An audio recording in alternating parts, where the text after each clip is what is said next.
आज एनडीए की बैठक से पहले बीजेपी के 3 जो अहम जो घटक दल हैं, जो सहयोगी हैं, वो भी अपनी अपनी बैठकें कर रहे हैं। सबसे पहले जेडीयू की अगर बात करें तो दिल्ली में नीतीश कुमार के आवास पर ये बैठक होनी है। इस बैठक में जेडीयू के सभी नवनिर्वाचित सांसद समेत पार्टी के सभी वरिष्ठ नेता इसमें मौजूद रहेंगे। हमारे सहयोगी प्रशांत हमारे साथ जुड़ेंगे, जो कि बताएंगे कि जेडीयू की इस बैठक में क्या कुछ आगे की रणनीति तय होगी, क्योंकि जेडीयू की अगर बात करें लोकसभा के 12 सांसद चुनकर यहां पर पहुंचे हैं और अगर नई सरकार जो गठन एनडीए का तीसरी बार होगा उसमें ये 12 सांसदों की भी अहम भूमिका हो सकती है, होगी ही निश्चित तौर पर नई सरकार जब बनेगी। ऐसे में जेडीयू क्या मांगे रख सकती है, क्या डिमांड रख सकती है, कौन से मंत्रालय चाह सकती है, कितनी वो कैबिनेट में जगह मांग सकती है, इस पर सबकी नजर रहेगी। प्रशांत हमारे सहयोगी कुछ देर में जुड़ेंगे, जो कि नीतीश कुमार के घर के बाहर ही मौजूद हैं। तो अब से कुछ देर में यहाँ पर जेडीयू की ये बैठक शुरू होने जा रही है। हमारे साथ प्रशांत है। प्रशांत, यहाँ पर 12 लोकसभा के सांसद चुनकर आए हैं यहाँ पर जेडीयू के। हालांकि पिछली बार से 4 कम रह गए, लेकिन बावजूद इसके जेडीयू हो या टीडीपी हो, एक किंग मेकर की भूमिका में जरूर है। ऐसे में जेडीयू की क्या मांग रह सकती है इस नए एनडीए सरकार के गठन में?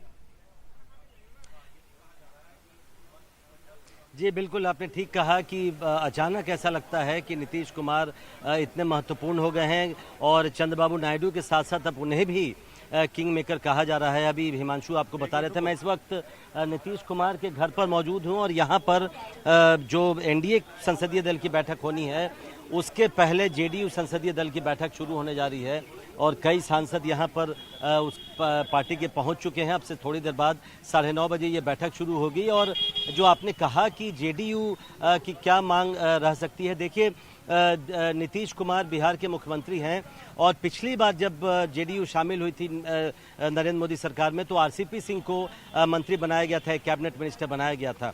तो अभी जो फॉर्मूला जो तय किया गया है, ऐसी खबरें आई हैं कि हर 4 सांसद पे 1 मंत्री बनाया जाएगा। जेडीयू को मुझे लगता है उम्मीद ये है कि 1 कैबिनेट मंत्री कम से कम बनाया जाए और उसके साथ साथ कम से कम 2 या 3 राज्य मंत्री भी उनके कोटे से बनाए जाएं। लेकिन मुझे ये भी खबर पता चली थी कि जैसे टीडीपी चाहती है कि उसका लोकसभा अध्यक्ष बनाया जाए, तो जेडीयू के भीतर भी ऐसी मंशा है और जेडीयू की भी ऐसी इच्छा है कि अगर हो सके तो लोकसभा अध्यक्ष का पद भी उनको दिया जाए। तो लोकसभा अध्यक्ष के पद को लेकर भी टीडीपी और जेडीयू में तकरार हो सकती है। लेकिन अभी आज जो बैठक है वो महज एक तरह से हम कह सकते हैं औपचारिकता है, क्योंकि चुनाव हुआ है, सारे सांसद चुन के आए हैं। आज एनडीए संसदीय दल की बैठक है और उसके पहले ये बैठक बुलाई गई है। संभवतः नीतीश कुमार उसमें अपनी कुछ बात रखेंगे और इसके बाद सभी सांसद एनडीए संसदीय दल की बैठक में जाएंगे, जहां पर नरेंद्र मोदी को एनडीए का नेता चुना जाएगा। विशेष राज्य के दर्जे के लिए भी क्या आने वाले वक्त में दबाव देखने को मिल सकता है? नहीं, देखिए जेडीयू के मुद्दे तो बहुत हैं, 2-3 बड़े मुद्दे हैं।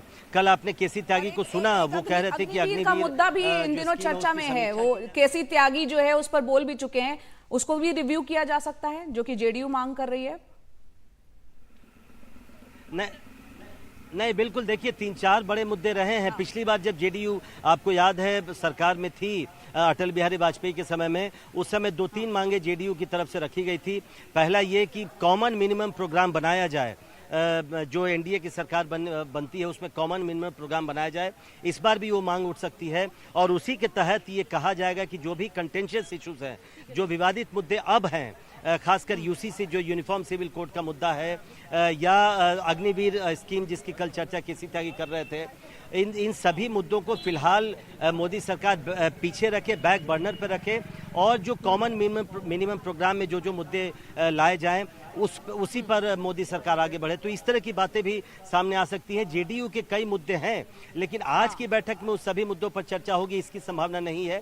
ये एक औपचारिक बैठक है, आज एनडीए संसदीय दल की बैठक है, उसके पहले ये बैठक बुलाई गई है। जो बड़े मुद्दे हैं जिसकी चर्चा आपने की, उन सभी पर फैसला नीतीश कुमार को करना है और वो जो बड़े नेता है वो मिलकर करेंगे। इस बैठक में उसकी इन सब बातों पर चर्चा होगी, इसकी संभावना कम है। लेकिन हाँ, जैसा मैंने कहा कि ये सभी मुद्दे हैं और जेडीयू एक एक करके इनको मोदी सरकार के सामने और बीजेपी के सामने आने वाले दिनों में रखेगी।